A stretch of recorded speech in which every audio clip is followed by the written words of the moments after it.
Okay guys, it's time for another Habs news update, and we got quite a bit of ground to cover here. We're going to talk about some wild stuff that happened last night against the Bruins, we'll talk about some injuries, a Hab player that could get suspended, and a recent player that the Canadiens claimed off of waivers yesterday, and more. But first, if you're a fan of the Habs, or you think Jonathan Drouin is just a reincarnated Velociraptor, then please consider subscribing to my channel, as I upload a ton of hockey content and would really enjoy having some more of you grasshoppers tag along for the ride.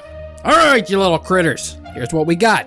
Last night, just as Jeff Petrie claimed, we saw the new and improved Montreal Canadiens go to work. After a long-ass break, they climbed out of bed and jumped right back into action, and they did it! They took last place in the entire league. The title is now ours to defend. You're probably wondering, how did this happen? Well, the Arizona Coyotes defeated the Toronto Maple Leafs last night, and it was a thing of beauty. And of course, our Habs lost 4-1 to the Bruins. Beautiful. I'm excited. Taking a look at the standings, everything just feels so right. Moving on, let's talk about the Chris Wideman incident last night. I was going to make a separate video and review this, but I chose to throw it in here. He threw a headbutt at Erik Haula, and because of that, I think he's going to get a slap on the wrist from the Department of Player Safety today. So let's break this one down. There was the scrum right after the whistle.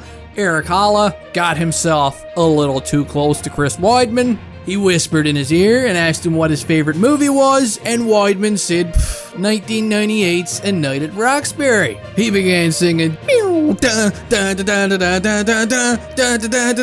Now apparently Haula was not a big fan of this one at all, and this is where he attempted to holla Wideman's head off. Haula got a few punches in while they were down on the ice, and skated off to the penalty box with a bloody nose. Eric Engels would also note that he thinks there's going to be some sort of discipline thrown Wideman's way, maybe a fine, maybe a suspension. Let me know what you guys think in the land down under. Some more notes from last night's game. Jake Allen left the game pretty quick. The Bruins would score a couple of goals on him, but he looks like he possibly injured his groin. I don't know, it's up for debate. The look on his face definitely tells me chronic nut pain, although hey, I could be wrong.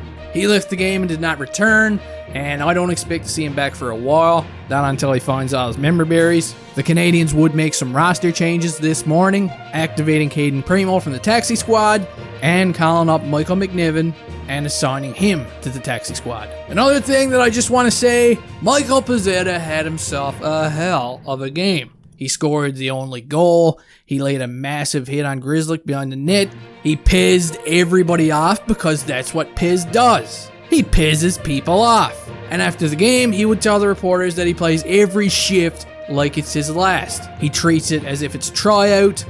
He's just such a humble guy. He may not be the most talented lad on this team, but right now, I don't think there's too many of these guys that can match up with his heart. I'm just going to say this once, this is a guy that I wouldn't mind sticking around the Habs locker room for a long ass time. On to some more news. Jeff Gordon and the Canadiens have gone out and claimed a brand new Pokemon. Fresh off of waivers, Shazam! Rem Pitlick is the name, Shitlick is the nickname. If he continues putting up these kind of numbers though, with this insane shooting percentage, he's going to be known as Puck Luck around the Montreal Canadiens pretty quick. He was drafted by the Nashville Predators in the 3rd round back in 2016. He's listed as a centerman, and he stands at 5'11" and weighs a whopping 196 pounds of mama's mashed potatoes. 2021 has treated Mr. Pitlicker pretty good. He's already got 11 points in just 20 games with the Minnesota Wild. They risked putting him on waivers, and bam, the next thing they know, he's a proud new member of the last place team in the league. Poor little fella. And he's going to be wearing number 32 with the Habs. Let's see what he does. Can this new Pokemon evolve into something better? I guess we're going to have to wait and see. Side note, Pitlick also has a family of hockey players kicking around. His cousin Tyler Pitlick plays for the Calgary Flames. And then there's Rit Pitlick. Sound familiar? This Bob Ross looking badass is actually a 5th round draft pick of the Montreal Canadiens back in 2019. So we now have a couple of shitlicks in the system. Not bad. The Habs do play again tonight against the Blackhawks. The Hawks are going to be honoring ex-Hab Andrew Shaw before the puck drop, and yeah, get ready for another wild, wacky game. Kyle Clegg will also join the Habs in Chicago after being taken off the NHL COVID protocol list. And that does it. I got nothing else left to say. If you guys do, let me know in the comment section. If you like the video, smash the piss out of that like button.